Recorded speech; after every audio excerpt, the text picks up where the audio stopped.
அலர்மகள் astro channel வாயிலாக உங்கள் ஜோதிடாச்சாரியா ஸ்ரீ கந்தசுவாமியின் வணக்கங்கள். ஓம் நம சிவாய. அன்பர்களே, இன்று இந்த பதிவில் நட்சத்திர வரிசையில் 8வதாக வரக்கூடிய பூச நட்சத்திரத்தை பற்றிய பலன்கள், வாழ்க்கை நெறிமுறைகள், சுபாவங்கள், குணம், தோற்றம், குடும்பம், தொழில்கள் பற்றி விரிவாக பார்க்கலாம். இந்த பூச நட்சத்திரம் ராசி மண்டலத்தில் முழுமையான சனி பகவானின் முதல் நட்சத்திரம் ஆகும். கடகராசியில் வருகிறது. இந்த பூச நட்சத்திரத்தை ஆங்கிலத்தில் நரிசர் என்றும் ஃப்ளவர் ஆஃப் குட் ஃபார்ச்சூன் என்றும் அழைப்பர். ஆங்கிலேயர்கள் இந்த நட்சத்திர நாளில் ஒரு விஷயத்தை தொடங்கினால் அது நல்ல வளர்ச்சியுடன் பொருளாதாரத்தை தரும் என்று நம்பினார்கள். சமஸ்கிருத வார்த்தைகளில் பூஷ்யா என்றும் திஸ்யா என்றும் அழைத்தனர். மலையாள மொழியில் இதை பூயம் என்று அழைப்பர். இந்த நட்சத்திரமானது நட்சத்திர மண்டலத்தில் டெல்டா, காமா மற்றும் தீட்டா கேன்க்ரி என்ற நட்சத்திர கூட்டமைப்பில் இருக்கிறது. இதற்கான முழுமையான ஆதாரங்கள் அறிவியலில் இல்லை என்றுதான் சொல்கிறார்கள். இந்த பூச நட்சத்திரமானது தேவகணத்தை சார்ந்ததாகும். குணமானது தாமச குணம், வர்ணம் சத்திரிய வர்ணம், மிருகம் ஆண் ஆடு, பறவை நீர்க்காகம், யோனி ஆண் யோனி ஆகும். தேவர்களுக்கெல்லாம் குருவான பிரகஸ்பதி என்ற குரு பகவான் தோன்றிய நட்சத்திரம் என்றும், சீதாதேவி பிறந்த நட்சத்திரமாகவும் இதை குறிப்பிடுகிறார்கள். இந்த நட்சத்திரத்தின் அதிபதி சனி பகவான், அதிதேவதை குரு பகவான்.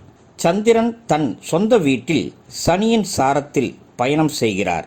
இங்கே இந்த 2 கிரகங்கள் மட்டுமே சம்பந்தப்படுகிறது. இதனால் வாழ்க்கையில் பரிபூர்ணத்தை கொடுக்கும் அளவிற்கு அமைதி மற்றும் அடக்கத்தை உணர வைக்கக்கூடிய நட்சத்திரமாகும் இந்த பூச நட்சத்திரம். இந்த நட்சத்திர காலங்களை தேர்ந்தெடுத்து சித்தர்கள் மற்றும் முனிவர்கள் ஜீவ சமாதி அடைவார்கள் என்று ஒருபுறம் கூறுகிறார்கள். ஒரு முழுமையான பரிபூர்ணத்தை தரக்கூடியது இந்த நட்சத்திரமாகும். மகான்களை குறிக்கக்கூடிய நட்சத்திரமும் இதுதான்.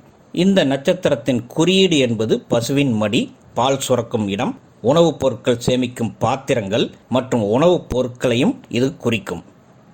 சனி பகவானின் முதலாவது நட்சத்திரம் என்பதால் இந்த நட்சத்திரத்தில் பிறந்தவர்களுக்கு மற்றவர்களுக்கு சேவை செய்யக்கூடிய சர்வீஸ் ஓரியன்டான மனப்பான்மை அதிகம் கொண்டு வளர்வார்கள். இதனால் வாழ்க்கையில் ஆரம்பத்தில் கஷ்டங்கள் பல அனுபவித்தாலும் வளர வளர நல்லதொரு மேன்மையை, உயரத்தை இவர்கள் அடைவார்கள் என்பது திண்ணம். சனி பகவான் கர்மகாரகன் என்பதாலும் கர்மம் மற்றும் தர்மத்தை இவர்கள் கடைபிடிக்கும் போது வாழ்க்கையில் நல்ல மேன்மையை அடைகிறார்கள். அதோடு சந்திர கிரகம் வளர்பிறையில் இருக்கும் போது இவர்கள் பிறந்தால் சந்திரனின் ஆற்றலான நல்ல சிந்தனை, திடமான மனம், உறுதியான எண்ணம் கொண்ட மாபெரும் மனிதராக திகழ்வார்கள். நீர் சக்தியை கொடுக்கக்கூடிய சந்திரன், வாயு சக்தியை கொண்ட சனி கிரகம் இணையும் போது விவசாயம், விளைபொருட்கள், அதன் மூலம் கிடைக்கக்கூடிய அனைத்து தொழில்களும் இதில் அடங்கும். பூச நட்சத்திரத்தில் பிறந்தவர்கள் உணவு தயாரிக்கக்கூடிய பதவியான சமையல் நிபுணர்கள், பெரிய பெரிய ஹோட்டல் நிறுவனங்களில் மிகப்பெரிய செஃப்பாக வேலையில் இருப்பார்கள். உணவு சம்பந்தப்பட்ட அனைத்து துறைகளும் இந்த நட்சத்திரத்தில் அடங்கும். இந்த நட்சத்திரத்தில் பிறந்தவர்களுக்கு அழகு மீது நாட்டம் அதிகமாக இருக்கும். பிறக்கும் போதே நல்ல அழகாகவும் இருப்பார்கள். குறிப்பிட்டு சொல்லப்போனால் இவர்களுக்கு வேலை சம்பந்தப்பட்ட விஷயங்களில் கல்வியை கற்றுத்தரக்கூடிய ஆசிரியர் வேலைகள், பேராசிரியர் வேலைகள், மற்றவர்களுக்கு வேதங்கள், மந்திரங்கள் மற்றும் சாஸ்திரங்களை கற்றுத்தரக்கூடிய குருவாகவும் திகழ்வார்கள். மருத்துவத்துறையில் பொறுமைக்கு பெயர் பெற்ற செவிலியர்கள் வேலை, அதாகப்பட்டது நர்சிங் துறையில் வேலைகள் மற்றும் டாக்டர்களாக, அதிலும் மகப்பேறு மருத்துவர்கள், எலும்பு முறிவு சிகிச்சை தரக்கூடிய ஆர்த்தோ மருத்துவர்கள், ஆயுர்வேத மருத்துவர்கள் என்று சிறந்து விளங்குவார்கள். அது மட்டுமின்றி இவர்களுக்கு சூரியனின் பார்வை ராசியின் மீது விழுந்தாலோ அல்லது சூரியனின் அமைப்பு இவர்களின் ஜாதகத்தில் நன்றாக இருந்தால் இவர்கள் IAS, IPS, ஜுடிஷியரி, லா என்ஃபோர்ஸ்மெண்ட், கவர்மெண்ட் அட்மினிஸ்ட்ரேஷன் போன்ற அரசாங்க பதவியை பெற்று சிறப்பாக விளங்குவார்கள்.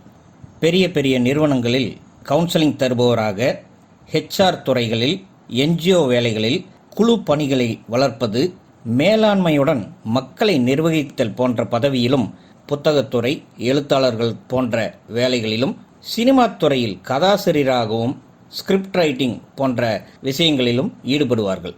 ஒப்பனையாளர்களாக கூட இவர்கள் சிறந்து விளங்குவார்கள். மிகப்பெரிய சினிமா நட்சத்திரங்கள் பலரும் இந்த நட்சத்திரத்தில் பிறந்தவர்கள்தான். அது மட்டுமல்லாது பிரயாணம் சம்பந்தப்பட்ட துறையில் இருப்பவர்கள், நியூட்ரிஷனிஸ்ட் போன்றவர்கள், மற்றவர்களை அரவணைத்து வளர்க்கக்கூடிய ஆசிரமங்களை நிர்வகிக்கக்கூடியவர்கள் இந்த நட்சத்திரத்தில் பிறந்தவர்களாக இருப்பார்கள்.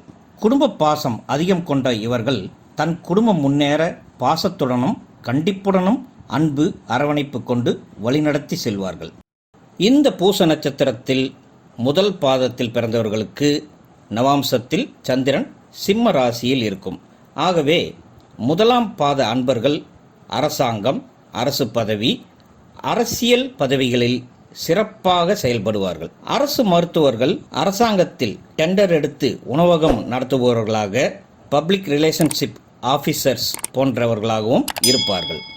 அதே சமயம் பூசம் 2ஆம் பாதத்தில் பிறந்தவர்களுக்கு நவாம்சத்தில் சந்திரன் புதனுடைய வீடான கன்னி ராசியில் இருக்கும் பட்சத்தில் புதனின் தன்மையான பேச்சின் மூலமாக வரக்கூடிய வருமானம் ஈட்டும் வேலையான ஆசிரியர் பணி, பிரின்சிபால் போன்ற வேலைகள், கதா காலட்சேபம் நடத்தக்கூடியவர்கள், கமிஷன் ஏஜென்சி, தகவல் தொடர்பு, கால் சென்டர், கம்ப்யூட்டர் மற்றும் பெரிய பெரிய ஐடி நிறுவனங்களில் வேலை செய்யக்கூடியவர்களாக இருப்பார்கள்.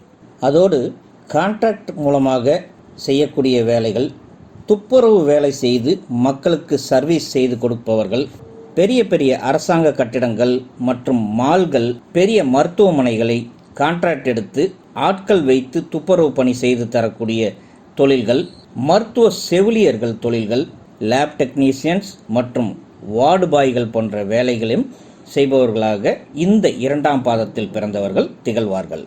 அடுத்து 3ஆம் பாதத்தில் பிறந்தவர்களுக்கு நவாம்சத்தில் சந்திரன் துலாம் ராசியில் இருக்கும் பட்சத்தில் கலைநுட்பமான விஷயங்கள் இவர்களுக்கு கைகூடும். அழகு கலைகள், அதாவது பியூட்டி பார்லர் வைத்து நடத்துவது, சிகை அலங்காரங்கள் செய்து அதன் மூலமாக பணம் ஈட்டுவது, சலூன் கடைகள் வைத்து நடத்துவது, துணிகளில் நேர்த்தியாக டிசைன் செய்து தருவது, ஜவுளி தொழில்கள் நடத்துவது, அழகு சாதன பொருட்கள் தயாரிப்பது, அதை விற்பனை செய்து அதன் மூலமாக பொருள் ஈட்டுவது, வண்டி வாகனங்களுக்கு டிசைன் செய்து கொடுப்பது, அழகான வண்டிகளை உருவாக்கி தருவது, செடி கொடிகளை அழகுபடுத்தக்கூடிய தொழில்களிலும் இவர்கள் ஈடுபடுவார்கள். சினிமா துறையில் கூட நடிகர் நடிகைகளுக்கு ஒப்பனைகள், அதாவது அழகு செய்து கொடுக்கக்கூடிய வேலைகளில் இந்த 3ஆம் பாதத்தில் பிறந்தவர்களுக்கு அதிகமான பங்கு இருக்கும். இதில் பூசம் 4ஆம் பாதத்தில் பிறந்தவர்களுக்கு நவாம்சத்தில் சந்திரன் விருச்சகத்தில் தன் வலிமையை இழந்து நீசமாகிறது. அதோடு செவ்வாய் வீட்டில் சனியும் பகையாகிறது. இந்த பாதத்தில் பிறந்தவர்களுக்கு ஆரம்ப காலகட்டத்தில் இருந்தே மனதிலே ஒரு குழப்பமான அமைப்பை கொண்டு எதை செய்வது, என்ன படிப்பது என்றே இருப்பார்கள். எந்த தொழில்களையும் சரிவர எடுத்து நடத்த முடியாதவர்கள் இவர்களாகத்தான் இருப்பார்கள். தொழில் போட்ட முதலீட்டில் லாபம் ஈட்ட முடியாமல் தத்தளிப்பார்கள்.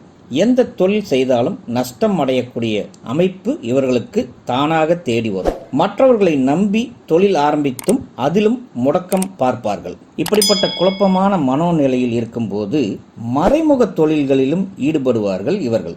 வட்டி தொழிலிலும் அதிக வட்டி போட்டு வாங்கக்கூடிய தொழில் செய்வது, சட்டத்திற்கு புறம்பான தொழில் செய்வது, அதிலும் லாப நஷ்டங்கள் இரண்டும் கலந்த நிலையிலேயே நீடிப்பது. இதுபோன்று பூசம் 4ஆம் பாதத்தில் பிறந்தவர்களுக்கு பல துன்பங்களை தாண்டிதான் அவர்கள் வாழ வேண்டிய கட்டாயம் இருக்கும். இதற்கு முக்கியமான காரணமே சந்திரன் நவாம்சத்தில் நீசமான அமைப்பில் மாறுவதும், சனி கிரகம் செவ்வாய்க்கு பகையாவதும் இரண்டும் கலந்த ஒரு அமைப்பை தருவதால் இவர்கள் தன்னுடைய வாழ்க்கையில் முன்னேறக்கூடிய அமைப்பு ஆரம்ப காலகட்டத்தில் மிக மிக குறைவாகவே இருக்கும். பிற்காலத்தில், அதாவது 35 வயதிற்கு மேற்பட்ட காலகட்டங்களில்தான் இவர்கள் முன்னேற ஆரம்பிப்பார்கள். கடகராசியில் முழுமையான நட்சத்திரமான இந்த பூச நட்சத்திரமானது மகான்களை உருவாக்க வல்லது, மகான்களின் ஆசிகளை பெற்றது. இந்த நட்சத்திரத்தில் பிறந்தவர்களின் குடும்பத்தில் உள்ள மூதாதையர்களில் யாராவது ஒருவர் தெய்வ வழிபாடுகள் செய்து வந்தவர்களாகவோ வேத பாடங்களை சொல்லித் தந்தவர்களாகவோ தெய்வ வாக்கு சொல்பவராகவோ வாழ்ந்திருப்பார்கள். ஆக இந்த நட்சத்திரக்காரர்கள் வாழ்க்கையில் மேன்மை அடைய வேண்டுமெனில் இவர்கள் சித்தர்கள் மற்றும் மகான்களை வணங்குவதும் அவர்களின் தொடர்புகளை ஏற்படுத்திக் கொள்வதன் மூலமாகவும் நல்ல நிலைமைக்கு செல்ல முடியும். இவர்களுக்கு ஒரு நெகட்டிவான விஷயம் என்னவென்றால், தான் என்ற கர்வம் மிகுதியாக இருக்கும். இவர்களுக்கு தான் தனக்கு மட்டும்தான் அனைத்தும், என்னை போன்ற டேலண்ட் கொண்டவர்கள் யாரும் இந்த உலகத்திலேயே இல்லை என்ற மமதையை கொண்டு வாழ்வார்கள் இவர்கள். இதனாலேயே இவர்களுக்கு மற்றவர்களுக்கு கீழ்ப்படியாமை போன்ற கெட்ட குணங்கள் தானாகவே அமையும். இதற்கு காரணம் என்னவென்றால், ஜாதகத்தில் சந்திரன் தேய்பிரையாகவோ அல்லது சனி கிரகம் பகை அல்லது நீச வீட்டிலோ இருக்கும் பட்சத்தில் இவர்கள் பிறந்திருப்பார்கள். இவர்கள் தன்னை உயர்நிலைக்கு மாற்றிக்கொள்ள வேண்டுமெனில் வளர்பிறை நாட்களில் வரக்கூடிய சனிக்கிழமைகளில் தன்னுடைய முன்னோர்களையும் மகான்களையும் வழிபட்டு வருதல் நல்லதாகும். நண்பர்களே, இது போன்ற ஜோதிட பதிவுகள் இனி வரக்கூடிய காலங்களில் தொடர்ந்து வரும். நீங்கள் முதன்முறையாக அலர்மகள் அஸ்ட்ரோ சேனலை பார்ப்பவராக இருந்தால் இந்த சேனலை சப்ஸ்கிரைப் பண்ணி பெல் ஐக்கான் கிளிக் பண்ணி வைத்துக் கொள்ளுங்கள். அடுத்து வரக்கூடிய பதிவுகள் உங்களுக்கு எளிதில் கிடைக்கும். ஏற்கனவே சப்ஸ்கிரைப் செய்து எங்கள் வளர்ச்சிக்கு தூண்டுகோலாக இருக்கக்கூடிய அனைவருக்கும் என் மனமார்ந்த நன்றியை தெரிவித்துக் கொள்கிறேன். வாழ்க வளமுடன். ஓம் நம சிவாய.